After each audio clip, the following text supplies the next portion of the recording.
दोस्तों अगर आपको लग रहा है ये ऊटी या कोडाईकनाल है तो आप बिल्कुल गलत हैं। बेंगलोर से 50 किलोमीटर दूर ये एक छोटा सा हिल है जिसको नंदी हिल्स कहते हैं।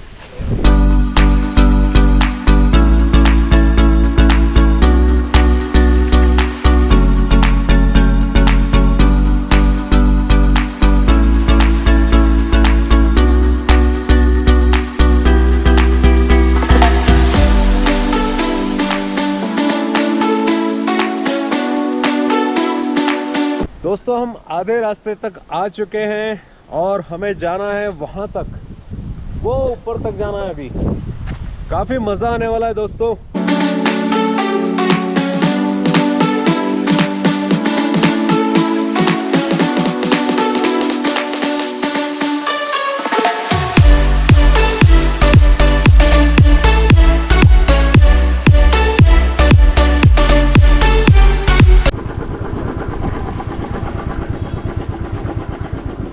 गाइस फाइनली हम पहुंच गए अपने डेस्टिनेशन पे। दोस्तों जोश में बिना जैकेट के आ तो गया हूं, लेकिन यहाँ पे ठंड में सिकुड़ रही है, काफ़ी ठंड है। ऊपर बाइक नीचे पार्क हो गई है और ये है यहाँ का मेन एंट्रेंस।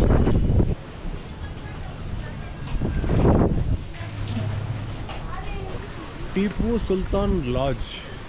एक्चुअली ये टीपू सुल्तान के नाम पे लॉज नहीं है, ये एक्चुअली टीपू सुल्तान जब यहाँ पे आते थे तो यहाँ पे रुकते थे। Tipu Sultan summer palace. तो दोस्तों हम लोग बैंगलोर से करीब 50 किलोमीटर दूर इस हिल पे आ गए हैं जिसका नाम है नंदी हिल्स। एक्चुअली ये एक लोकल टूरिस्ट स्पॉट है। एवरी वीकेंड्स जब मौका मिलता है बैंगलोरियंस को वो इस हिल पे आ जाते हैं। ये हिल काफ़ी हाइट पे है और हमेशा ठंडा रहता है। आप सुबह आएंगे तो आप गाड़ी भी नहीं चला सकते, इतना फॉग रहता है। टूरिस्ट स्पॉट होने के साथ साथ इट्स ए हिस्टोरिकल ऐतिहासिक प्लेस है ये। टीपू सुल्तान को कौन नहीं जानता। एक्चुअली यहाँ से थोड़ी दूर एक गांव है देवनहल्ली करके। टीपू सुल्तान का बर्थ प्लेस है, वो जन्म वहीं पे हुआ था उनका। सो ये पूरा इलाका कर्नाटका का बैंगलोर से लेके मैसूर तक पूरा टीपू सुल्तान का गढ़ था। तो समर में क्या होता है, जब गर्मियाँ ज़्यादा होती है तो नॉर्मली हिल स्टेशन कूलर होते हैं, तो टीपू सुल्तान और उनकी टीम ऊपर आकर यहाँ पे स्टे करते थे। तो ये है उनका टीपू सुल्तान लॉज। और आप बोल सकते हैं समर में उनका एक रेस्टिंग प्लेस।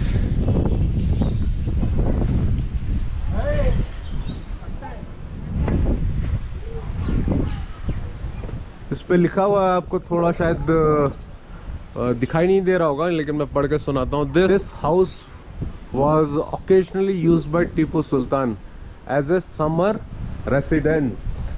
मतलब गर्मियों में टीपू सुल्तान कभी कभी यहाँ आकर ठहरते थे। वैसे बेंगलोर में टीपू सुल्तान का एक और समर पैलेस है और एग्जैक्टली सेम डिज़ाइन का समर पैलेस मैसूर में भी है। तो अगर आपने बेंगलोर या मैसूर विजिट किया होगा तो आपने ज़रूर देखा होगा। Construction of this building was initiated by Hyder Ali. So Hyder Ali Tipu Sultan के पिताजी थे, अब्बा हुजूर। तो उन्होंने स्टार्ट किया था और बेटा आके यहाँ रहता था। सो दोस्तों ये है टीपू सुल्तान का वॉच टावर, जहाँ पे सैनिक शिफ्ट में ड्यूटी करते होंगे। राउंड शेप में बना हुआ है। इसकी 3 खिड़कियां, 1 2 3, जहाँ से वो दुश्मनों पर निगरानी रखते थे और दुश्मन आए तो यहाँ से पत्थर फेंकते थे। तो दोस्तों देखा हमने वहाँ पे टीपू सुल्तान का समर लॉज और एग्जैक्टली उसके सामने है ये शाही स्विमिंग पूल। ये है सनराइज पॉइंट नंदी हिल का, लेकिन कहाँ से सनराइज हो रहा है कुछ समझ में नहीं आ रहा है।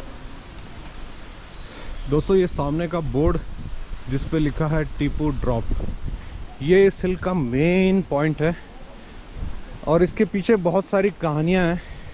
चलिए मैं आपको बताता हूँ। दोस्तों ये टीपू ड्रॉप के बारे में लिखा है, टीपू सुल्तान इस जगह से अपने दुश्मनों को नीचे फेंक। एनीवेज ये वो जगह है करीब 600 मीटर नीचे स्टीप ड्रॉप, जहाँ से टीपू सुल्तान अपने दुश्मनों को या क्रिमिनल्स या जिनको भी पनिश करना होता था यहाँ से नीचे फेंक दिया करते थे। अच्छा हुआ हम टीपू सुल्तान के ज़माने में नहीं है। We have different punishment nowadays. अभी भी पूरा फॉग छाया हुआ है, सूरज कहीं भी दिखाई नहीं दे रहा है। तो टीपू ड्रॉप की दूसरी कहानी में लोकल लोग बताते हैं कि टीपू सुल्तान यहाँ से अपने घोड़े से ऊपर तक आते थे और वहाँ पे घोड़ों के पैर के निशान अभी भी आप देख सकते हैं। इस तरह की कहानी है, लेकिन एक्चुअल फैक्ट टीपू ड्रॉप का वही है कि वो उस जगह से लोगों को पनिशमेंट दिया करता था। दोस्तों लास्ट टाइम जब मैं आया था तो ये रेलिंग्स वगैरह नहीं थी। एक्चुअली 2-3 ऐसे केस हो गए, आपने न्यूज़ में भी सुना होगा।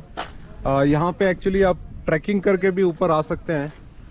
तो हुआ ये था कि एक लड़का बीच में गिर के पत्थरों में ऐसा फंस गया था कि इंडियन एयरफोर्स को अपना हेलीकॉप्टर भेजना पड़ा था उनको रेस्क्यू करने के लिए।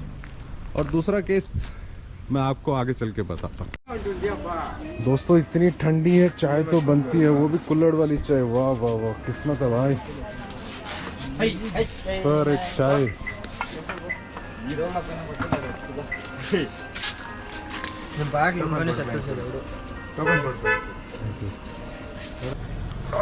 सोफा भी है भाई।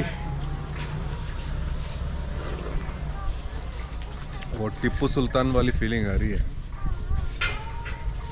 दोस्तों कौन मानेगा, मई का महीना है जहां पूरा देश गर्मी में जल रहा है, वहीं बैंगलोर में इस तरह का सुपर क्लाइमेट।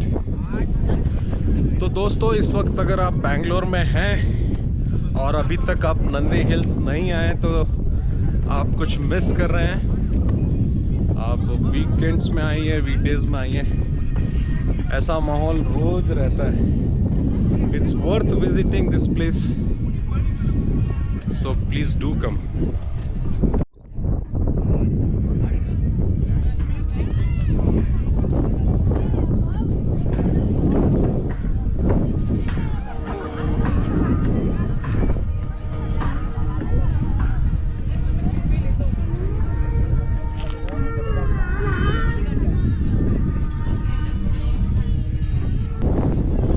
दोस्तों आज वीकडे है लेकिन ये पूरा हिल भरा हुआ है, दूर दूर से यहाँ पे लोग आते हैं।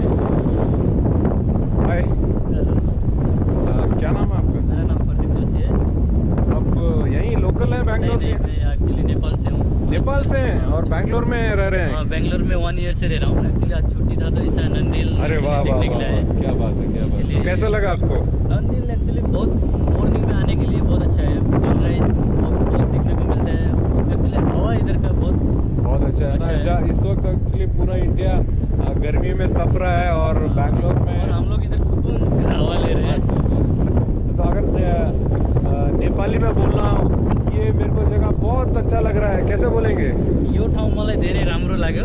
यहाँ तपाईँहरू पनि आउनुहोस्, यहाँको आनन्द लिनुहोस् र मेरो नेपाली दाजुभाइहरूलाई पनि भन्छु एकचोटि यहाँ जरुर बेंगलोर में आउनुहुन्छ भने यहाँ जरूर विजिट करूँ। अरे वाह, भाई ने क्या बात बोला है। नेपाली भाई लोग, आप लोग देखिए, आप भी बैंगलोर में हैं, अगर काम कर रहे हैं तो ज़रूर आइए नंदी हिल्स और मज़ा लीजिए। चलिए, थैंक यू, बहुत अच्छा लगा आपसे बात करके, फिर मिलेंगे, बाय। दोस्तों इट्स टाइम टू से बाय फॉर नाउ। फिर मिलेंगे ऐसे ही एक खूबसूरत जगह पे। तब तक अपना ध्यान रखिए, टेक केयर, बाय।